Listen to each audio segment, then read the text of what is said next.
Akkam jirtu dhaggeeffatootaa fi hordoftoota Jirraa Miidiyaa. Qophii keenya guyyaa har'aa qabannee dhiyaannee jirra.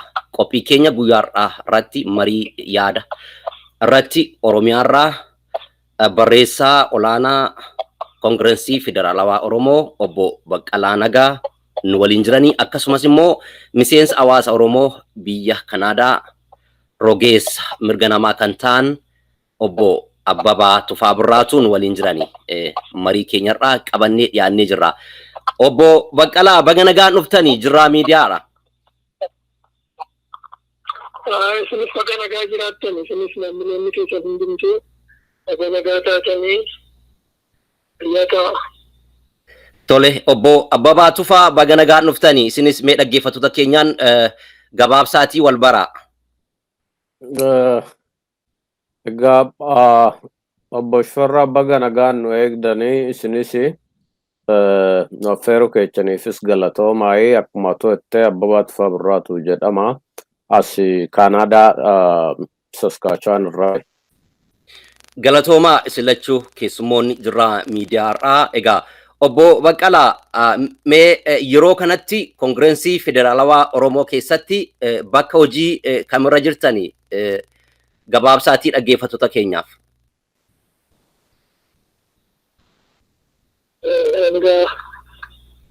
Milkaa'uma kanneen barreessaa Koongirensii Federaalawaa Oromooti. Ammas haaluma kanaan hojii raawwachiiftuu keessaa hojjechaa jira. Tole, galatoomaa egaa barreessaa olaanaa Koongirensii Federaalawaa Oromoo obbo Baqqalaa Nagaa, gaafiin keenya ittaanu obbo Baqqalaa Nagaa jijjiiramaa as keessaayyuu waltajjii adda addaa Koongirensiin Federaalawaa Oromoo Oromiyaa irra naanna'ee uummataan walitti dubbataa ture. Waltajjii akkasii irratti isin argamaan turre. Dirqamaa biraatu isin qabee waltajjii akkasii irraa haftan moo maaliif waltajjii akkasii irraa isin dhabne yaada jedhu uummanni kaasaa jira. Akkuma beekamu isin yeroo dheeraa qabsoo godhamaa ture keessatti yeroo hooggantoonni kan mana hidhaa turanii jijjiirama dura qabsoo hiriira nagaa ijoollee qeerroo fi qarree waliin ta'uudhaan sagalee uummataa dhageessisaa nama turedha. Garuu sanaas jijjiiramaas isin arguun jirru waltajjii irratti yaada jedhutu jira. Maaltu uumame?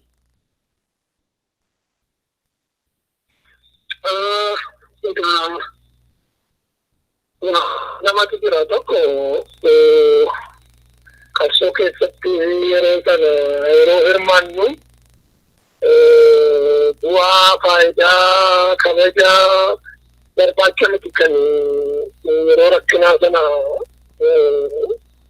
Oromummaan hojjechaa Oromummaan ofii makootii kan qabsaa'e malee dhugaa hanga kana saba Oromooti waan guddaa buusee jedhee naman yeroo sana isaasitti immoo haalli isaa jijjiiramee namni baay'een haasa'uu erga danda'e booda yeroo simannaa, yeroo kennaa, yeroo waaqatti tokko Oromiyaa keessa naanna'amee hojjetamu waamamne iddoo baay'eetti na waamne warruma argametu warruma jijjiirama kana boodagaa waan gurguddaa gadeettii gurguddaa qabutu wal waamee deeme malee ani akka akkasii irratti gochuu argame jedhee namni na hafeeres jiru.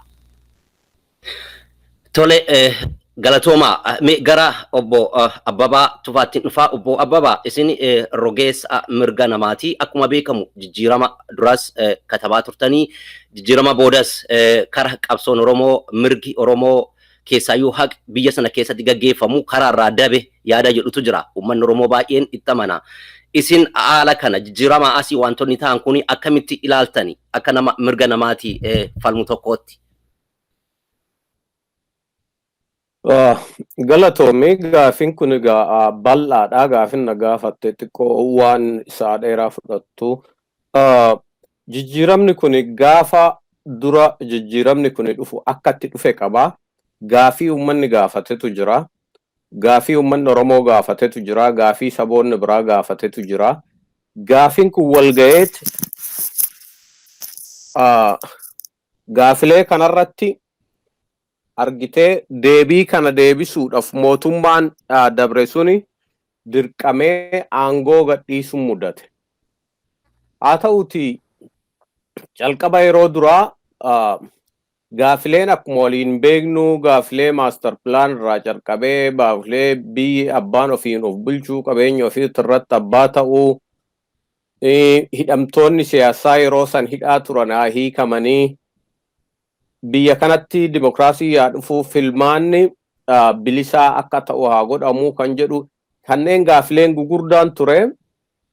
Gaafiloota kana keessa gaafin hidhamtoonni siyaasaa hiikamuun ji'oota duraa san ni deebi'e ni hiikamanii manni hidhaa maakalaa'in illee waan adda addaa cufamee ture. Akkuma sanii biitti kara nagaatitti waan deemte fakkaatee ture ji'a ja'aaf. Garuu ji'a ja'aan booda dubbiin hunduu garagale. Jijjiiramni kun akkuma agartee warra durii faarsuudhaan calqabe durumasii haa ta'uutii mee afaanumaan malee gochaane waan kana garuu gochuus hin danda'an yaalanis jedhamee ture. Garuu booda jijjiiramichi butameeti garee argitee warra mootummaa durii hawwatu warra akkaataa durii sirna argitee bittaa fi sirna nafxanyaa jaalatu.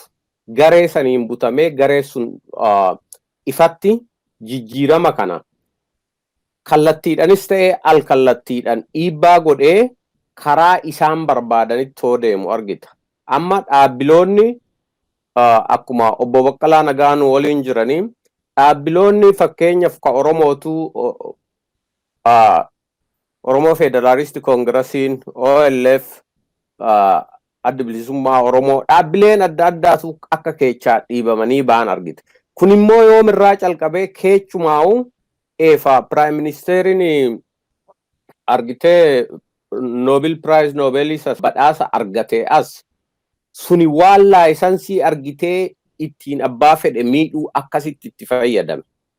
Isantu dhufee jijjiiramni already amma jijjiiramni jedhame garagalee jira. Jijjiiramni jedhame karaarran jiru jijjiiramni jedhe faallaa san deemaa jiran fakkaataan. Inumaa'u bara dargiitti irratti waan deebine na fakkaata dhiifama naa godhe akkaataan itti ilaalu. Tole obbo Abbabaa obbo Baqqalaa egaa jijjiirama dhufuu kana keessatti isin dhaaba keessan bakka buutanii akka dhuunfaattis nama gahee guddaa taphateedha. Uummanni Oromoo kabaja guddaa isiniif qaba. Jijjiiramni kuni isin yeroo kanatti uummata Oromootiif ammallee abdii irraa qabdu mootummaan kuni gaafii Oromoo ni deebisa jettanii yaaddu moo akka dhaaba keessaniitti filannoon isin qabda yookaan immoo waan isin karoorsitan maaltu jira?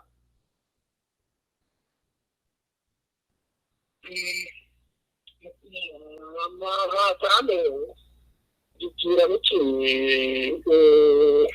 kaayyoo ganama manaa ba'eef waan gate fakkaata.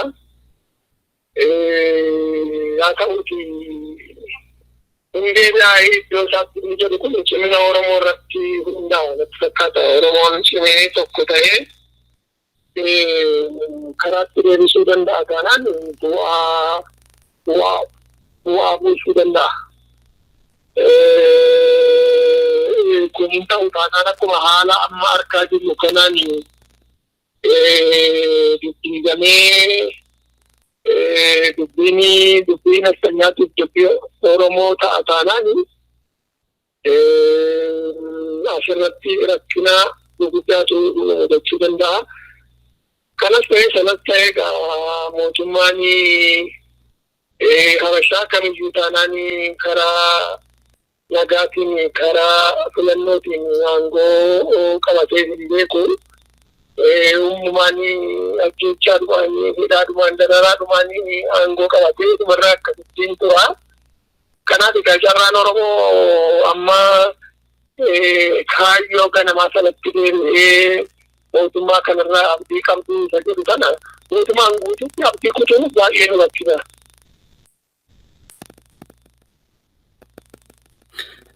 Tole galatoma filannoo geggeeffamuuf deemu irratti hirmaachuudhaaf qophiirra jirtu obbo Baqqalaa.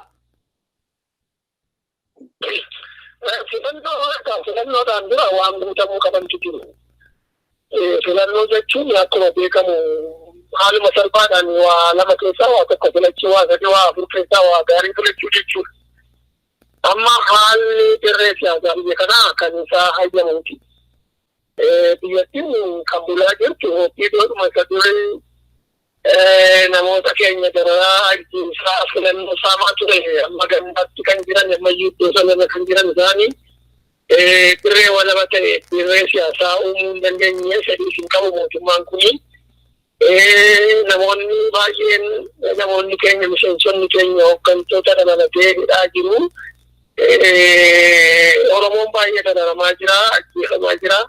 Haala kana keessatti haala biyya keenya socho'u mataan isaa jiru rakkina guddaa ta'etti dura mootummaan isa kanaa sirreessuu qaba jennee gaaffii deddeebisnee gaafachaa jirra barreeffamaan walgahii irratti kana gaafachaa jirra. Inni hirmaatti kan inni jedhu kun egaa deebii mootummaan nuu kennu irratti hundaa'a. Galatoomaa obbo Baqqalaa, obbo Abbabaa asirratti isinis dabalaati filannoo kana uummanni Oromoo sadarkaa ammarra jiruun filannoodhaaf qophiidha jettanii yaaddu? Waa lamatu natti mul'ata. Yeroo ammaa kana akkuma obbo Baqqalaan jedhani hooggantoonni argitee dhaabbileen Oromoon hin jaalatteedhan. Dhaabbileen ifatti Oromoodhaaf waggoota baay'ee qabsaa'aa turan. Dhaabbileen uummatarraa amantii qaban. Dhaabbileen uummata biratti credibility qaban. Hooggantoonni isaanii irra hedduun hidhaa jiranii. Hidhaa jiraachuu qofaa miti ammaan tana beelarra jiranii. Haala kana keessatti haala kuni furmaatan argatanitti haala waajjiroonni isaanii biiroo head office warra OLF dabalatee biirooleen adda addaa sadarkaa godinaa sadarkaa aanatitti bakka hundatti irraa cufametti haala immoo warri biroo dhaabbileen warra amma PP jedhamu kana prosperity party jedhanii maqaadhaan akkuma isaa yaamanitti yaamnuti yoomaan jennu bakka warri isaanii wal fakkaatu dorgommiidhaaf qophaa'ee nama dorgomu nama argitee miseensa mana maree ta'u qopheessee waan hunda fixetti yoo jarri kun ofiisiin isaaniitu cufaa jiru jara kanaaf karaa inni mijataa dorgomuu danda'an hirmaatuu danda'an kan jedhu ana as taa'ee na rakka. Haa ta'uutii garuu isaan achi keessa isaantu biyya jiraa warra dhaabatitu beekaa anaa miti warri achi taa'ee hojjetu suntu waan kana sirriitti hubataa. Ammoo waan tokko nan tilmaama. Fudhatama uummata Oromoo irratti qabaniin dhaabbileen kun dammaqina uummata Oromoo amma jiruun oduu ammumaa jara kana siikanii biirooleen isaanii banamee fi tokko filmaatan dura at least yeroon kennamee fi firmaanni kun akka amma qabametti oduun ta'in akka biyyaatittuu yeroon tasgabbiidhaa godhamee araarri wayii godhamee akka isaan hojiitti deeman akka isaan hojii keessa galanii dirreen baname jarri kuni waan hin dorgomneef hin qabu waan hin mooneef illee hin qabu. Haa ta'uutii garuu haala ammaatitti yeroo miseensonni isaanii lubbuurra jiranitti yeroo waan hunduu jalaa cufamee warri biraa akka fedhe deemee hojjetutti filmaata jechuun dirree walqixaa kondiishinii akka tokkoo keessatti haala akka tokkoo keessatti namni hunduu waan boru isiniifan godheedhe waan boru nan hojjedheedhe too itti amane ummata ibsatee ummata bal'aa biraan gaatee namoota immoo dorgoman sirriitti qopheessee waan hundaa keessatti hirmaatee namni sanneen keessaa filatan jechuudha. Dhaabbileen kun duraan beekamaallee ta'u namaa dhiyeeffachuu hin dandeenye amma akkamitti filmaata hirmaatan ka jedhu ana naan galu. Yoo kuni tureetoo yoo filmaanni kun dheereffamee yookaan sa'aan argitee araaraa godhamee wanni tokko kasirraa ta'e hirmaachuu danda'an. Haa ta'uutii garuu bakka dhaabbilee bu'ee ani kanatu ta'a sanatti ta'a jechuun waan natti hin tollee fi waan hin dandeenyeef isaan waan lafarra jiru isaan irra waan beekaniif an akka nama halaalaa laaluu tokkotti kanatu natti mul'ata jechuu kooti. Galatoomi obbo Abbabaa. Egaa dhaggeeffatoota keenya kun qophii Jirraa miidiyaati. Kan nu waliin jirani obbo Baqqalaa Nagaa barreessaa olaanaa Koongirensii Federaalawaa Oromoo akkasumas obbo Abbabaa Tufaa Kanaadarraa miseensa hawaasa Oromoo akkasumas rogeessa mirga dhala namaati. Obbo Baqqalaa miseensonni keessanii obbo Baqqalaa Garbaa fi obbo Juwaar Muhammadi yeroo kana mana hidhaa jiranii qoqqobbii beelaa irra jiranii. Miseensota keessan kana isin akka nama tokkootti yookaan akka dhaabaatti deemtanii gaafattanii beektu?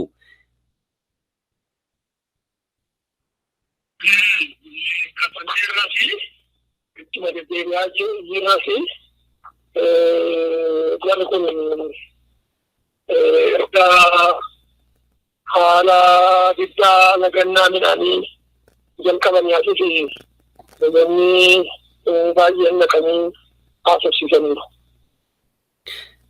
Galatoomaa achumaani miseensonni keessan kuni mana hidhaatoo jiranuu filannoo seenuudhaaf qophii jirtu. Miseensonni keessan yoon gallakkifamiini filannoo dhaaf qophooftanii mootummaan yoo isin eeyyame jirri kuni mana hidhaatoo jiranuu miseensonni alatti haftanii filannoo gaggeessuudhaaf inni dandeessu moo miseensonni keessan yoo isiniin kamiin filannoo keessaan ni baatanii bara kana? Duraan walakii kana deebideera. Gaaffii mootummaadha dhiyeessine keessaa tokko hidhamtoonni keenya miseensonni keenya baay'een mana hidhaa jiru. Waajiroonni keenya cufamaniiru. Oromiyaa keessa iddoo hedduutti komaandi poosiidhaan bilamaa jira. Bilcheessisaa bilcheessuma maqaa jijjiirrati malee qophii keessa duriitu bulchaa jira. Kanaaf kun sirrachuu qaba. Warri hidhaman hiikamuu qabu. Haalli isaa immoo marii irratti hundoofnee mari'annee haala filannoon kun walaba ta'ee ittiin gaggeeffamu. Waliigaltee akka biyyoolessaatti marii irratti hundaa'e waliigaluu qabna waan jedhu mootummaatti dhiyeessineerra. Kanaaf kun gaaffiidhuma ta'eedhuma itti fufaa jira ammayyuu deebii argamu. Haala kana keessatti itti galtumoo ittiin galtanii isa jedhuuf egaa gara fuulduraatti wal geenyee dhumarratti waan murteessinu ta'a. Baay'ee gaariidha. Ittuma gaafii biraan isinii dabala obbo Baqqalaa. Egaa miseensonni keessanii mana hidhaa jiranii. Miseensota mana hidhaa jiranii fi akkasumas immoo yeroo ammaa uummanni Oromoo baay'een qeerroon qarreen miseensonni dhaabbilee siyaasa Oromoo kan biraas mana hidhaa jiranii. Mirgi namaa sarbamuutti jira jechuudha. Mootummaan namallee ajjeesuu jira. Akkasumas namoota baay'ee hidhuutti jira.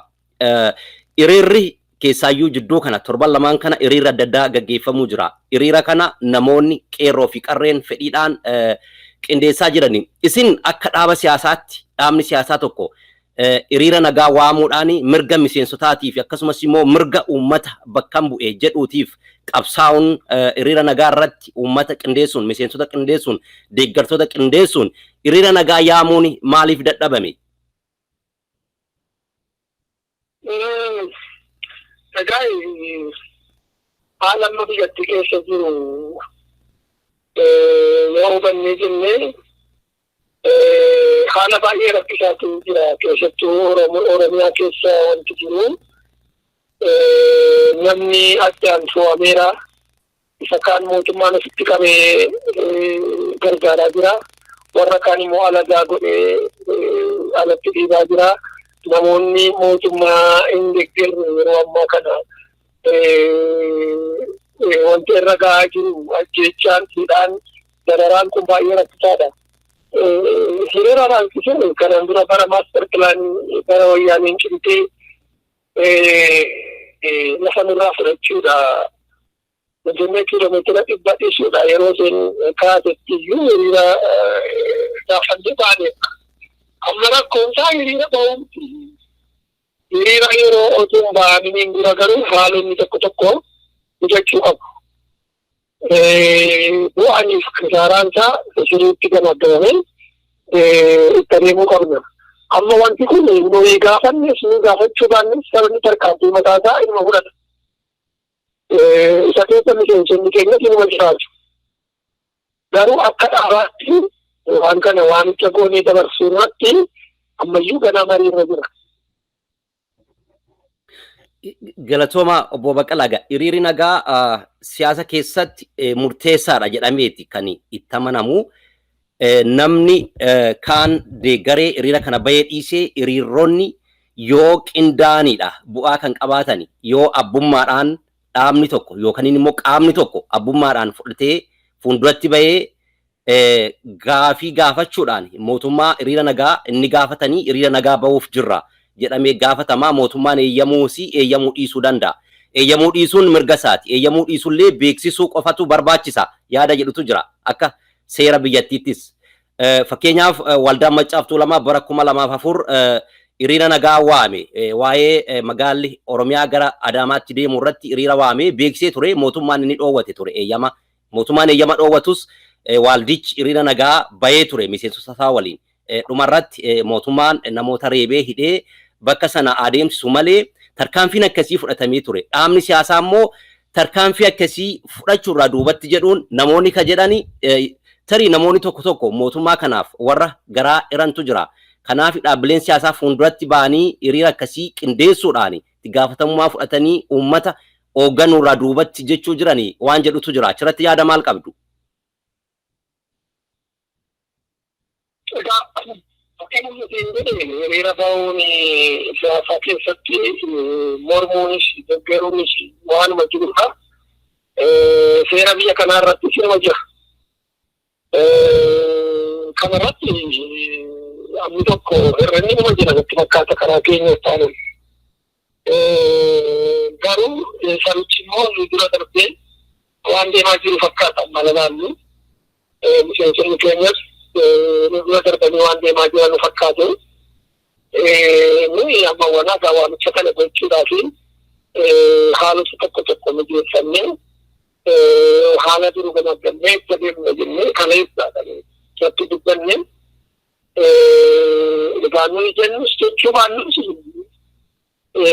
qeerroo kanaan dura manatti galaa karaa nagaatiin qabsoofnaa jennee manatti deebifnetu as bahee amma jalqabaa jira.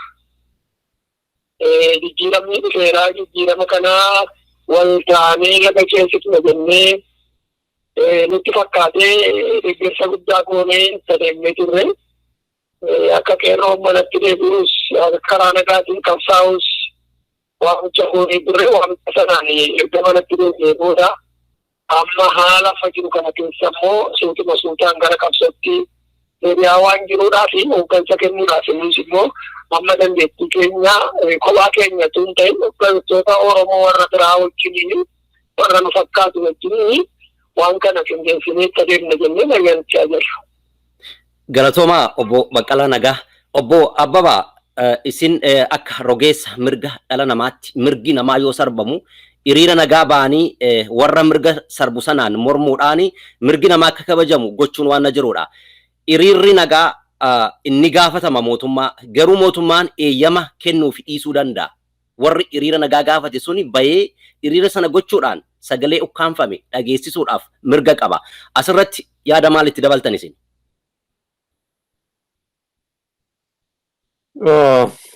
Yaanni obbo Baqqalaan jedhe egaa sirriidha. Amma dura hiriira waggaa 4 kan walirraa hin cinne qeerroo fi qarreen Oromoo godhanii jijjiirama kana adda durummaadhaan parsantii kaa'uun dadda'uu danda'amuu baate malee yoo xiqqaate harka 90 ol qabsoo Oromootitu jijjiirama kana fidee amana. Kanammoo ka fidee hiriiraa fi waan qeerroof qarreen godhanii fi booda uummanni bira dhaabbatee uummanni naannoo Amaaratis ka biraas bira dhaabbate. Hiriirri sanumarraa hiriirri mirga ta'uun hiriirri uummanni rakkate uummanni karattiin argitee mirga isaa dhageeffachuu hin qabne waloodhaan bahee sagalee isaa dhageeffachuun mirguma dhala namaati, mirguma uumamaati, mirga hayyama gaafattuu miti guyyaa fi yeroo isaa beeksisuu fi akkaataa argitee namarra hubaatiin hin geenye mootummaadhaan wal hubachuuf malee mootummaan abbaa ta'eetii miti kan hayyama sii kennu. Konseptii seera sanirra jirus akkasuma natti fakkaata. Sa'aa murtaa'e keessatti ni beeksisanii guyyaa 2 akkasi duratti yoo beeksisaniin booda mootummaan dirqama hayyama kennuun qabu bahuu danda'ani. Amma kan ta'aa jiru waan dargaggeewwanis warri qeerroof qarreetis duraan mana galaniif gadi bahuu dadhabanii oduun ta'in haalatu walaa keessa galeenaf fakkaata. Maal inni haalli rakkisaa uume hooggantootumti amma rakkoon irra ga'e kun hooggantootumti amma kun argitee qoqqobbii beelaa godhanii lubbuudhaafuu sodaachaa jirru baay'ee isaaniif waan hedduu akka addunyaattuu dubbatamaa jiru kuni hundi mootummaa kana qarqaaranii warra argitee mirga ijoolleen gaafin keenya guutuun hin deebine yoo jedhamu dhuguma yeroo barbaachisaa suuta deebi'aa galaadhaa bakka bakkatti akka hin baane godhanii galchan. Jidduu kanaan mootummaan kun hanga ta'ee waan adda qoqqoode fakkaata argitee yaada. Haa ta'uuti amma wanni fala ta'u hiriirri yaamamnaan dhaabbileen achi jiru nu baasa jedhanii yaamnan warri hayyoonni siyaasatis warri argitee beektonni biyyi nu baasa jennaan hiriira wanni dhorkus hin jiru wanni argitee hiriira kanaaf dirqama hayyama mootummaa eeggatanis hin jiru gaafachuudha. Mirga kee gaafattee dirqisiistee fudhatta maree mirga guutuma guututti waan hundaa namaan naa kennee ettee mana teechee namni sii kennu hin jiru. Kanaaf hiriirri barbaachisaadha. Hiriirri mirga ofii gaafachuudha dirqama waa tokko balleessuu miti. Kanammoo mootummaarraa eeggachuun qabanii of qindeessanii gaafin hundi akka jirutti hin deebinee fi ittuu amma bakka argitee dhaabbileen ummataaf morman jedhan kechaa'u ka Oromoodha namni bakka nu bu'a jennee yaannu hundi bakka hidhaatti nammee fi bakka dhaabbileen kun oggoramanitti carraan Oromoon qabdu yoo Oromoon hin hirmaanne filmaanni tokkollee Oromiyaa keessatti akka hin godhamne dura dhaabbachuudha. Yoo dhaabbileen hundi hin hirmaanne eenyu wajji filmaata godha. Filmaata jechuun warra wal dorgome keessaa kasii ta'u filtaa eenyu dorgomeet eenyu filani. Kanaaf hiriirri kun waan isaan dhorkus hin jiru waan isaan xixiqqoodhaan isaan adda qoqqoodan kanas kaboruu laalanii hunduu tokko ta'anii itti deemuu qaban naf fakkaataan. Galatoomi obbo Abbabaa egaa hiriirri nagaa akkasii kaastanii inni eeyyamni inni gaafatama. Eeyyama kennuu dhiisuu danda'ani. Achi keessatti gaafii uummanni gaafatutu jira. Gaafii akkasii gaafachuudhaaf mootummaa eeyyama gaafachuudhaaf qaama ijaarame qaama beekamaatu eeyyama gaafata. Yoo eeyyamni dhoowwatame qaamni suni itti gaafatamummaa fudhateeti hiriira sana bahee gaggeessa yaada jedhutu jira. Akka uummata Oromootti qarree fi qeerroo jedhamee hiriironni yaamaman malee qarree fi qeerroo bakka bu'ee qaamni biraa gadi bahee fuulduratti bahee hiriira akkasii fi qabsoo akkasii gaggeessu arguutti hin jiru. Dhaabbilee siyaasaa yoo hin ta'in. Dhaabbileen siyaasaa immoo duuba taa'anii jiran yeroo baay'ee fuulduratti ba'anii hiriira akkasii eeyyama gaafatanii fuulduratti dhufuutti hin jirani. Koongiresiin Federaalawaa Oromoo miseensonni isaanii nama hidhaa jiranii garuu immoo akkasuma yoo miseensonni baay'een jiraatanii namni baay'een ala jira jenneeti kan amannu jechuudha. Obbo Baqqalaa miseensota agamii qabdu. Miseensota qabdan miseensota baay'ee yoo ta'e miseensonni mana hidhaa jiranii agamtu jira kan alatti hafee qabsoo kana miseensonni mana hidhaa jiranii mirgi isaanii akka kabajamu fuulduratti dhufamee akkamitti gaafatamuu dadhabame.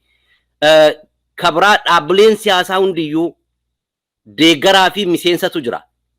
Dhaabbileen siyaasaa lamaan keessaa yoo bilisummaa Oromoo fi Koongiresiin Federaalawaa Oromoo deeggartoota baay'ee qabaachuudha mul'ata. Garuu miseensota dirqama fudhatanii hojii qabsoo uummataa hojjetanii agamtu jira. Yoo jiraatanii miseensonni kun qabsoo kana warri mana hidhaa jiran mana hidhaa yoo jiraatan illee miseensonni hafe fuulduratti dhufee qabsoo kana mirgi uummataa akka kabajamu gaafachuudhaaf maaliif duuba taa'anii ilaalan gaafii jedhutu jira. Deebiin keessan maalidha? Qabsoo kana keessatti haala yeroo ammaa jiru yeroo gamne jennu Oromooni nyaanaatanis biyya keessa jirus gaaddisa tokko jalatti wal ijaaree mirga Oromoo kabachiisuudha. Tokkummaan agarsiisaa jiru kuni amma akka ta'e namni keenya hundumtuu nu beeka. Dadhabinni karaa kanaa inuma jira. Oromoon immoo tokko ta'ee waliin dhaabbatee qabsoo kan akka inni adeemsisu gufuu baay'eetu nu mudate. Hooggansa gaaddisa qabsoo Oromoo jennee dhaabnee innis harkatti bashalaa'ee harkatti diigamee isa booda ilmaayyuu dhaabbilee Oromoo warra keessaa dhageettii sabaatii saba wajjiniin jiranii amananii jara cabsuu jara hojiidhaa ala jechuudhaaf tarkaanfii fudhatameen namoota 5,000 caalaa miseensonni keenya hidhamanii kaampii abba'aniiru. Biiroon waajjirri cufameera. Komaandi poostii jara biyyi kan jiru akka nama Itoophiyaa keessa jiraatu tokkotti asitti ta'aa jira. Waa baay'ee haasa'uudhaafis yeroo isaas natti mudatu. Garuu walumaa galatti haalli biyya keessa jiru haalli miseensonni keenya ifatti as ba'anii hoogganuu danda'anu ayyama karaa seera qabeessa ta'een gaafatanu baay'een isaanii rakkina guddaa keessa galanii karaa qophii dargaggootaatiin qophii qeerrootiif qarreetiin duwwaadha kan amma deemaa jiru. Kan jechuun jarri kun qabsoodhaan alaa jechuus miti. Qaamuma qabsoo Oromooti. Adda durummaadhaan amma yeroo darbe yoo ilaaltanii jettanii daasporaan artistoonni Oromoo qeerroon dhaabni siyaasaa hundumtuu wal gaheetu kan inni wayyaanee irratti ga'e. Amma gidduudhaan egaa nama qe'eetti deebi'aatii karaa nagaatiin qabsoofnaa jennee nama keenya gorsinee mootummaa bira dhaabbannee erga socho'uu jalqabne booda wanti kun garagalee nama manatti deebi'an amma kan rakkina argee ofuma isaatiin sirrii miti qabsoon kun karaarraa ceeraa butameeraa jedhee kan ba'aa jiru hidhamuu ajjeefamuu Oromoo qabsoonsaa karaarraa goruu isaatiin kan ka'e namni amma reefu qabsootti deebi'aa jira. Egaa kun qabsoon karaa nagaa aarsaa hin qabu jechuun aarsaa hin makawaataa. Namoonni hoogganoonni keenya baay'een hidhamanii waajjirri keenya erga cufamee booda miseensonni baay'een erga hidhamanii kaanis immoo erga biyyaa ba'anii booda haallamma OPDOdhaan ganda irratti hojjetamaa jiru. Isuma bara wayyaanee sana caalaa malee isaa gadi miti. Namni qaamee hidhamaa jira, rakkataa jira. Haadholiin ijoollee keessatti hidhamanii kanuma irratti iyyuu immoo maqaan kennamee inni kaan shanee jedhamee abaawoo jedhu amma abaawoo shaneetti dabalanii namoota nagaa mana isaanii jiran abbaa faadha jaarsolii dulloomaa sadarkaa jechaatti deemaa deemudha. Kanaaf haalli amma jiru kun akka ammaa nama biyya keessa taa'ee dubbatu tokkotti haala salphaa miti. Haala baay'ee cimaadha. Kana keessa yoo ta'u malee immoo miseensonni keenya ammayyuu taanaan qeerroof qarree keessa warri jiranii fi aarsaa guddaa kaffalaa jiru akka isaan kaffalaa jiran beekna. Kanaaf qabsoon dhaabbateeraa duubatti hafneerra jechuun miti. Haalli tokko garuu mijachuu qabaa. Oromoon tokko ta'ee akka karaa seeraatiin biyya kana qindeeffatee itti adeemuu inuma danda'a gara fuulduraatti natti fakkaata. Galatooma obbo Abbabaa akkuma beekamu jijjiirama dura qabsoo godhame qeerroon qarreen sochii godhaa turani dhaabbileen siyaasaas keessaayyuu hidhaa turanillee miseensonni akka obbo Baqqalaa Nagaa qeerroo waliin argamuudhaan qabsoo gaafii mirgaa finiinsaa turani. Jijjiirama dhufe kana karaarraa goruudhaaf sababa kan ta'e Oromoon qindaa'ina dhabuu qeerroo fi qarreen qabsaanii achi booda yeroo jijjiiramni dhufu dhaabbilee siyaasaatti dhiisani. Dhaabbileen siyaasaa irraa fuudhanii qarreef qeerroo irraa fuudhanii jijjiirama sana sirnaanii kara nagaarra kara uummata Oromoof ta'urra deemsisuu irratti isaanumatti kennanii jechuudha. Inni qabsaanii erga qabsaanii dhaabbilee siyaasaa akka hoogganaatti akka dhaaba qindaa'ee qophaa'eetti isaan itti dhiisanii. Fakkeenyaaf obbo Jawaar Mohaammed qeerroo fi qarree qindeessaa ture jijjiirama dura. Jijjiiramni dhufee biyya galee inni akka nama dhuunfaatti dhaaba siyaasa Koongireesii Federaalawaa Oromootti dabalamee jira. Sana malee qarree fi qeerroon ijaaramee seeraan eeyyama qabaatee miti kan jiru. Garuu akka seenaa Oromoo keessatti qeerroo fi qarreen bakka guddaa qabanii maqaa ittiin sochiin gaggeeffamaa jirudha. Sun godhamuun qindaa'insa dhabuun qabsoon qabsaame amma dhufee nama hin taane harka seenee jijjiiramni kun karaarraa deeme yaada jedhutu jira. Ammallee qarreef qeerroo qofa taa'amee ilaalama yoo taate dhaabbileen siyaasaa fuulduratti ba'anii qarreef qeerroo kana hin hoogganan yoo taate yookaan qarreef qeerroon mataansaa ijaarfama beekamaa tokkoon gadi ba'ee dirqama fudhatee nutu itti gaafatamummaa fudhata kana ijaaramnee jirra. Kanaaf qabsoo kana nutu gaggeessa yoon jedhiin ammas qabsoon kun akkasumatti qabsaamee ammas karan taane akka hin deemneef wabiin maalidha jettanii yaaddu?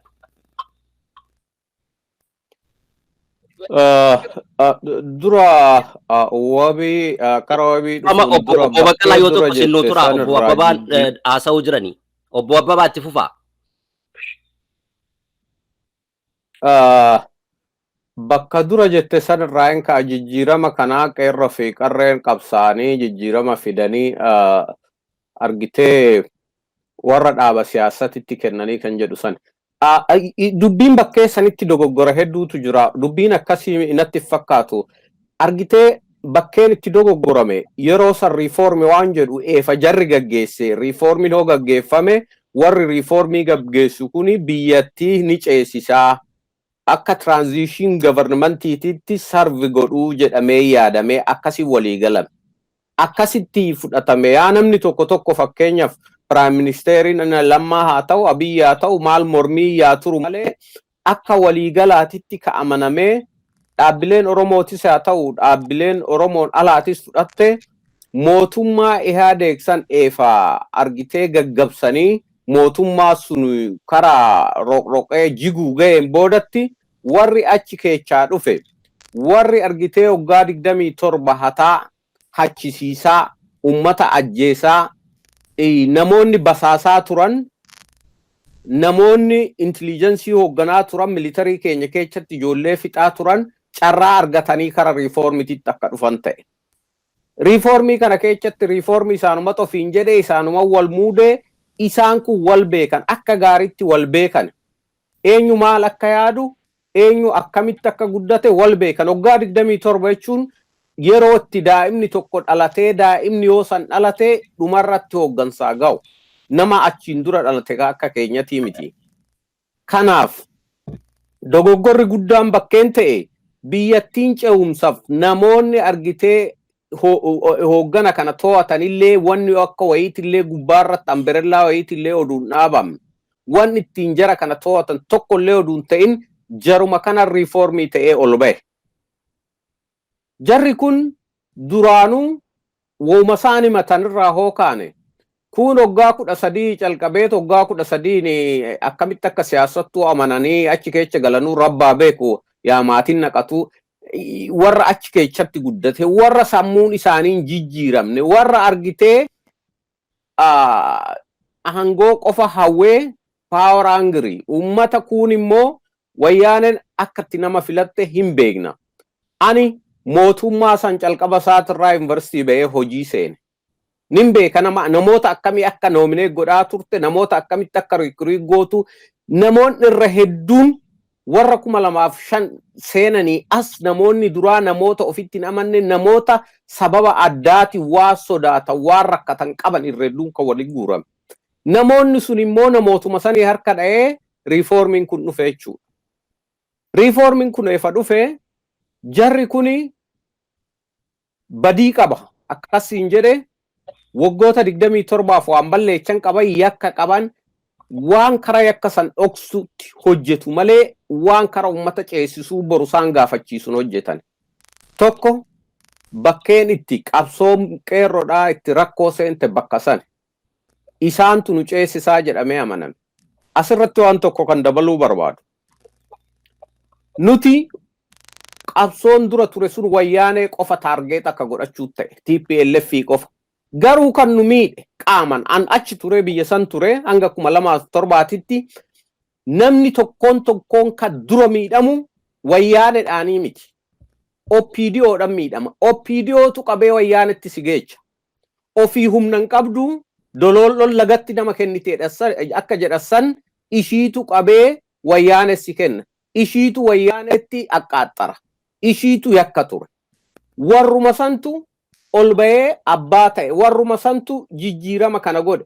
Amma argitee warra nuti wanni taanee wanni dogoggorame warra kallattiidhaan biyya miidheerra warra gubbaarra taa'ee biyya miisise sana hojiksine kanneen kun keenyaa ennee yaanne. Isaan immoo keenyaa miti isaan sammuudhaan already jijjiiramanii takkallee Oromoo ta'uu hin dandeenye. Rakkoon bakkee kana jira. Rakkoon achirraa ka madde. Kara biraa amma ka jetteef jijjiirama kana eenyu xoofaa jijjiirama kana qeerroo waan hin ijaaraminii fi akkasi oduu ijaaramullee baatanii jijjiirama fidanii oduu dhaabbileen jijjiiramti jirtu adda bilisummaa Oromoo kafaa'oon dhaabbiloonni biroos walii galanii waan tokko achi keessatti bakkee tokko qabaachuu qabnaa hanga mootummaan kun ca'utti waan jennuuf waan dubbannuuf bakkee murtii wayii argachuu qabna jedhanii hirmaatanii wanni kun akka kanan ta'u ture. Wanni isaa mootummaa sun waggaa lama tafee waggaa lamaasan piraayim ministeerii bakka buusanii waan biraa ijaaree deemudha ture.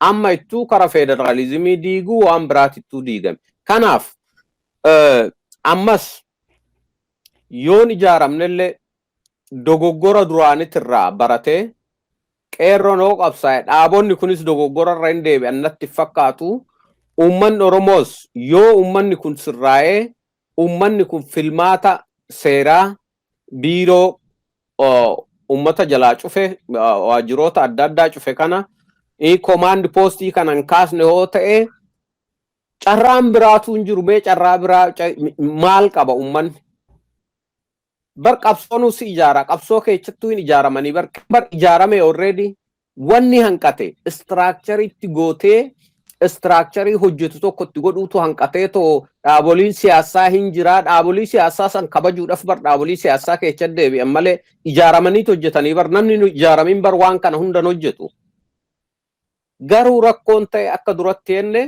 irra gad deebi'ee namni manatti akka galan namni jara kanatti amanee warra argitee diinummaa kallattiidhaan biyya miidhe. TPLF isaan akka uleetitti fayyadamteen nu miite. Uleen nu rukutte. Diinni kallattiidhaan biyya rukute OPDOdha. OPDumatu ODP ofiin jedhe. OPDumatu har'ammoo takka badhaadhinaa badhoo itti ijoolleen badhoo bicaa kalaafamaa tokko biyya keenya isatu maqaa isaanii ta'uu danda'a minaalbaat. Maali jedhanii kuni argitee waan dogoggorri bu'uuraa sani jarri kun hin jijjiiramne jarri kun bakka jiraa warri immoo itti makamee sammuun keecha argitee ijoolleen keecha jirtu warri oromummaa qabu hin jiru jechuu kootii miti hin jiran isaan humna hin qaban isaan rukutanii keechaa baasanii isaan yookaan jiruudhaaf mataa gadi qabatanii jiran dadhabanii kanaaf kan ta'uu qabu ammas qeerroon bakkee ofiititti deebi'ee dhaabbileen kanaa ol maaltu itti dhufa already fixaa jiranii kun beelan du'aa jira kan komaandi poostii irra dhaabanii wallaggaa namni efa du'uu qabe yoggaa meeqa efa jijjiiramni dhufee ji'a sagalii hin guunne yoo calqaban ji'a jaarratti already calqaban efa gaafasiitii namni hin du'a gujii efa gaafasiitii namni hin du'a manni hin gubata as shawaa lixaatitti manni hin gubata bakka meeqatti sanuma duuni kanaa olii maaltu dhufa maal sodaatan kanaaf kan ta'uu qabu kana of ijaaraniituma itti deemudha malee kan biraa immoo suuta qabsoo keessa guuttatanii uummanni kun hoon hayyamne yoo filmaataaf karaa hin banne yoo kanan goone karaa kana baasanaaf fakkaata oo gaafii dhumarraa hoon dogoggore ta'e irra naa deebiin hin deebisa yookiin fixadha. Tole galatoomi obbo Abbabaa obbo Baqqalaa Nagaatti dhufa yaada keessan gaafii gaafatame irratti yaada keessan nuu kennaa qarree fi qeerroon qabsaanii itti dhumanii dhaabbilee siyaasaatti kennan yeroo jijjiiramna akkasii dhufu dhaabbileen siyaasaa immoo waan itti dadhabame kana yoo callisaniituma akka salphaatti namoota qabsoo uummataa dabsan irratti yoo callisanii ilaalanii ammas qeerroon deebi'ee qabsoo duubatti deebi'ee kaasuun kuni aarsaa guddaa gaafachuu jira dirqama guddaan dhaabbilee siyaasaa irratti eegama dhaabbileen siyaasaa immoo sababa adda addaa dhiyeessan yeroo baay'ee xiinxallee miidhaasaa fi bu'aasaa fi miidhaasaa ilaallee akkasana sababa jedhamutu kennama kuni agam deemtisa obbo Baqqalaa.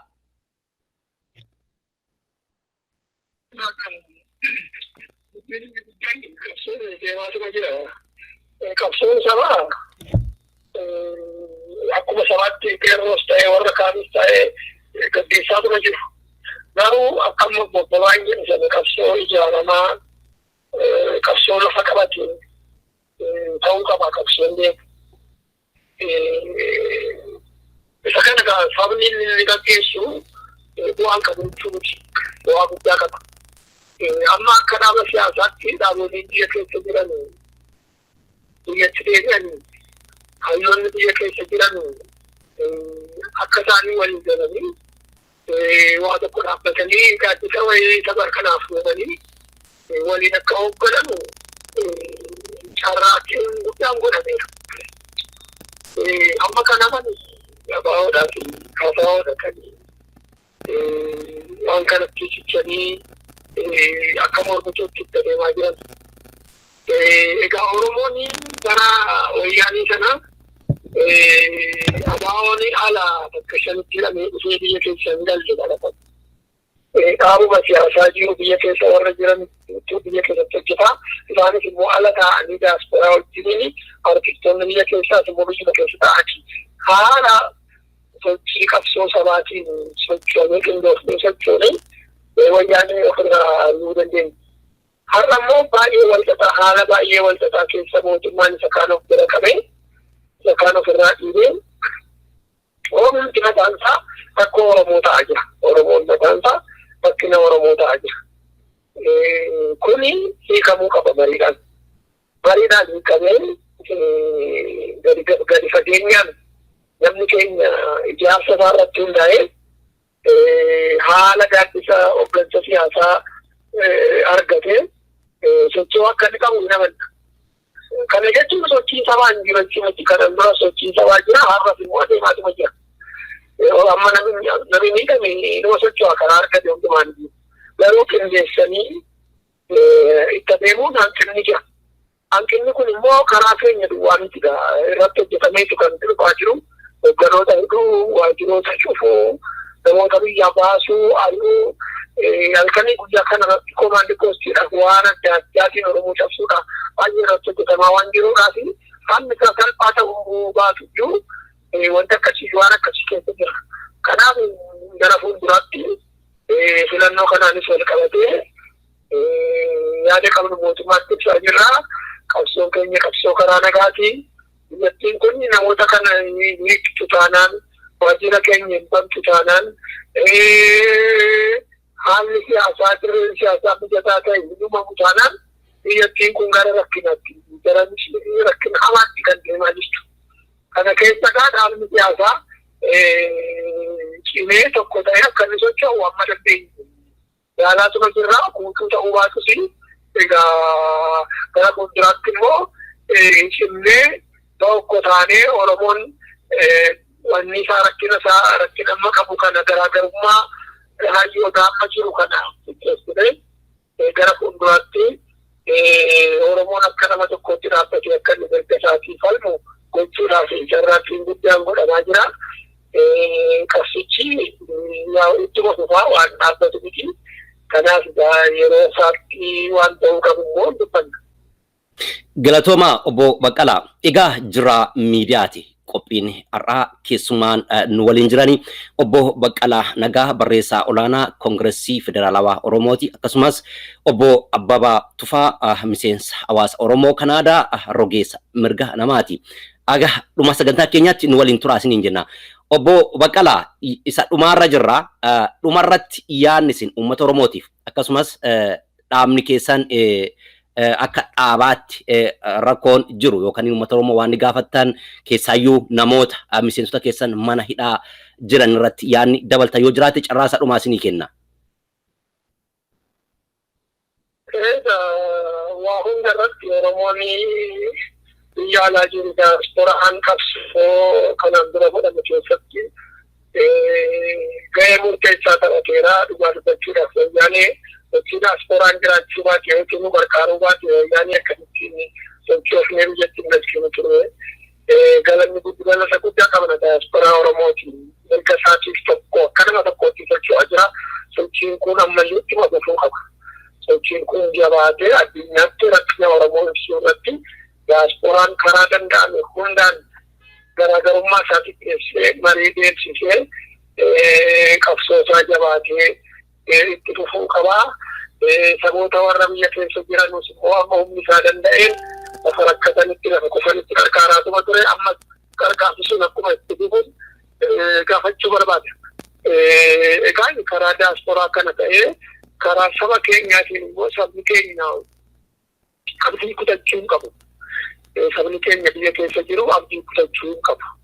Qabsoo keessatti wanta manurra gahaa jiru kuni kanaan duras irra ga'eera. Namoonni keenya dargaggoonni keenya akkuma shan ol itti gabbarree itti dhuganii jijjiirama kana fidanii deebi'ee nurkaa butameen amma immoo haaluma kanaan haala suukanneessaa ta'een rakkina keessa galaa akka jiru beekna. Sabni keenya akka inni karaa hedduudhaan miidhamaa jira. Maqaan bahee fi maqaan itti kennamee rukutamaa jira. Kun hundumtuu qabsoorraa qabsoo mirga isaa kabachiisuuf biyya isaa keessa kabajamee jiraachuudhaaf qabsoo inni godhu kana daran yoo cimsa malee waan boodatti deebisu irratti hin fakkaatu.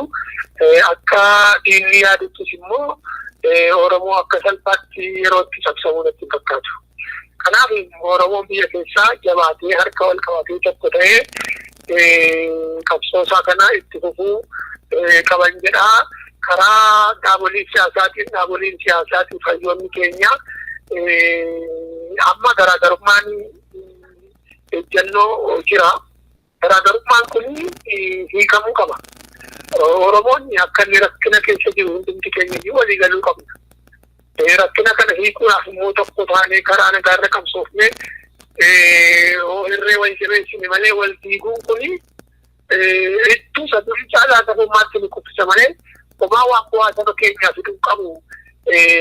Ol ba'anii warri gubbaa ga'anis takka wajjiniin baana jennee gubbaa ta'aatiin qarqaraa warra nu jenne gubbaa ba'anii warra takka ba'aa jiru kana irratti dhagaa galchaa waan jiranuufi jarris immoo kana dhaabuu qabu. Kana dhaabanii badiin kun badii walooti. Akka Oromootti waliin banna malee tokko hafee tokko waan argatuu qabu. Amma haalli qabsoo biyyattii kana qabsoon Itoophiyaa jira malee Oromoo irratti kan deemaa jiru. Kana hundumtuu baruu qaba. Hooggantoonnis kana baruu qaba. Warra kaanitti tolaa jiran maqee keenya keessatti akka garaa isaanii deemanii filannoo irratti hirmaachuudha. Akka garaa isaanii haasa'uudha. Kunoo akkana ta'anii dadhabanii kufanii jedhee dhiichisaa jira warri kaan. Kanaaf kana hunda dura dhaabbachuudha. Warri dogoggoraan qabsoo kana garan taanetti karaarraa maqseef deebi'uu qaba. Deebi'anii saba isaanii wajjin dhaabbatanii qabsoo kana akka iddoodhaan gaanu waamichaan godha karaa kootiini. Diyaasporaanis akkuma dubbadhee cimuu qaba. Abdii kutachuun nu barbaachisu. Yeroo keenya qarree keenya karaa ta'uun karaa ittiin miidhaa guddaan irra hin geenye irraan qorannoo irratti hundoofnee marii irratti hundoofnee waan ta'uu qabu gara fuulduraatti immoo boona ammasittuu qabsoo jiru abdii kutatanii irraa deebi'uu gaarii miti. Hundumtuu amma danda'u gumachuu qaban jira. Fayyaa taasisis immoo waan carraa kana nu kennataniifi miidiyaan Jirraa kunis maamiltoonni keessanis yeroo fudhatanii waan nu dhaggeeffataniif galata guddaa qabdu ulfaadha. Galatoomaa obbo Baqqalaa Nagaa. Obbo Abbabaa isinis yaada dhumaa wanti itti dabalta yoo jiraate carraan isinii kenna. Galatoome shife.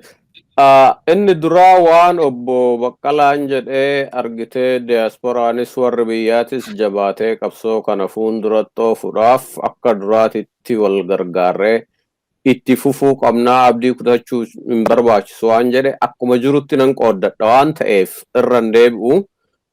Garuu waa tokko dhaammachuu barbaada. Kanan dhaammadhu abbootii amantii, qeessota, sheekota, abbootii amantii waaqeffataa akkasumas namoota bebbeekamoo, abbootii gadaa, hayyoota bebbeekamoo fi rogeessota biyya keessa jira hundaaf. Tokko wannin jechuu barbaadu isaaniif dhaammachuu barbaadu warra argitee hidhaa jiran hooggantoota kafaa fi hooggantoota adda bilisummaa Oromoo kana warra nyaata lagannaadhaan har'a guyyaa 16 ga'ee na fakkaataa warra dadhabe kana nyaata dhiisaa qofa dhaqanii jechaa jiran. Ani waan tokkon isaanirraa barbaada. Gar tokko qofa ta'e gaafiin isaanii jara kanaan nyaata dhiisaa jechuun sirriidha. Ani mootummaa sanii kara nyaatatiin amansiisuu nyaata lagatanii ka jedhu ofii ittiin amanuu duraa calqabuu baatanii natti tola. Garuu warri manguddummaa deemu kun warri kana gaafatu kun hamma jara kanaan nyaata dhiisaa gaafatu. Guyyaa tokkollee mootummaa dhaqanii jarri kun maal godhee jarri kuni siyaasuma waan oofatanii hidhamanii jara kana waa sodaarraa qabdanii fi tammoo lakkii biyya tana akkasittiin ceesistanii jara kana hiikatoo wal dubbadhaadhaa jedhanii maan gaafan an kanatu na rakka yeroo hunda hooyyaade. Abbootiin amantii abbootiin gadaa warri waaqeffataa warri bebbeekamoon biyya kana keessa jiru biyyi kun kara badiitittoo deemtu maa ta'anii ilaalan jara hidhaa keessa jiru jara humna dhabee humni takkittiin isaanii hafte qoonqoo isaanii waan ta'eef of beelessineet of miinee jara kanatti argisiisnaa waan isaan seeran ala nu miidhan jedhan kana gaafachuudha moo mootummaa sanii maaliif kana gootaa jarri kummee maal godhee jara kana lakkii jara kana akka dhugaadhan jenne chaarjiin isaanii kissiin isaanii guyyaarraa jijjiiramaa oola kan manni murtii hiike qabanii taa'anii jiran meeqa kuni bakka jirutti akkamitti manguddoon biyyarra jirtu akkamitti warri amantii biyyarra jiru akkamitti abboon amantii biyyarra jiru akkamitti abbaan gadaa biyyarra jiru mootummaa kana dhiisi annin beeka gaafa dargiitillee waa'ee sirna gadaatiin abbaa kiyya dabalatee balaa foollee waa gootanii hidhamanii namni deemanii dabalaa diinsaaf gaafatanii hiiksisan gaafa sanillee akkamitti dhaqanii gaafanne akkamitti mootummaa kanaan ati maal hin jenne akkamitti jara qofatti deddeebi'aa oolan kuni ani akka abboota amantiitii fi warra bebbeekamoof akkasumas abbootii gadaa warra hunda bira naaga'uun barbaadaa dhaamsa kooti. Isa biraatti warra hidhamtoota kana amma already guyyaa hanganaa turanii jarri hubamee'u jarri nuu hin dhagaa'ee yaadu garuu oduu akka kiyyaa mootummaan kun waan karanaa kana waan beeku natti fakkaatu tooftaa qabsoo biraatitti oduu jijjiiran ture gaariidha maafan kana jedha gaafa jarri kun hidhame egaa amantii tuquu fi miti garuu dhugaa jiru warra argitee dabtaraan warri raa'ii nutti mul'ate maalin nutti mul'ateedhaan gadi baanii zandoon qabamee maalin qabamee nama maqaa bineensatitti moggaasanii hanga maskaramii dhufutti yoo san isaan ka jedhan maskaramii irraa calqabee ni dhumanii maalii kan jedhan warri jedhanii gabbaanii maas miidiyaa irratti wal dubbisaa turan saniif isaaniif tumsaa'eera warri beelan of fixu kun isaan kunii har'a kunoo argitee timbiitiin nutti mul'ate raayyiin nutti mul'ate ta'aa jira jedhanii dibbee dha'aa jiran. Oromoon immoo oduu kana beektu mootummaa kana gaafatte mootummaa sunuu jara san dubbadhaa yeroo akkanaatitti jara kana qabeetan taa'anan hidheedhee eefan hidhee akkanan godheedhee immoo karoora biraatitu jira moo maan hiikne kana Oromoon kana gaafachuu qabdi. Gama biraan diasporaattoon as deebi'u. Diasporaan hanga ta'etti dippiloomaasii biyya alaatii fi waan qabuun bira jechaa jira horiidhan qabeenyan dandeettii qabuun dandeettii jechuun yoo sammuun malee achi dhaqee waan godhuun qabu dippiloomaasii biyya alaa hunduu bakka jirutti mapii ofiititti koongresootatti warra biraatitti dhimma kana dhiyeechee sirriitti akkuma godhaa jirru jabeechee itti fufuudha. Kan biraa biyyi sun Oromoo qofaa miti. Ummata Tigraayillee nuti ummata Tigraay wal lolan qabna. TPLF dhaaba saniin rakkina qabna. Warri dhaabni sun hidhachiisee dhufee namoonni suni yoo xiqqaate namoota 100,000 ol hin dabarre. Garuu miliyoona 6, miliyoona 5, miliyoona 6 Tigree guutuudhaan rakkina hin qabnu. Ummata Tigraayillee dararaa akkana godhan kanallee mootummaan kunillee sirrii miti kanarraa illee haa dhaabbatu kanarraa illee of qusatu biyyi sun guutuu waliin jiraatte yoo jedhe biyya san guutuu irratti araara buusee kara namni hunduu filmaatatti hirmaatee ka biyyi filate moo'etti adeemuun jedha kanuman dhaammadha. Galatooma egaa obbo Baqqalaa Nagaa barreessaa olaanaa Koongirensii Federaalawaa Oromoo akkasumas obbo Abbabaa Tufaa miseensa hawaasa Oromoo biyya Kanaadaa rogeessa mirga dhala namaa fayyaataa waamicha keenya kabajanii dhuftanii Jirra miidiyaatti haasa'uudhaan uummata Oromootiif yaada keessan qooduu keessaniif galata guddaa qabdanii fayyaataa. Galatooma isinis warri jirraa miidiyaa carraa nuu kennitaniif.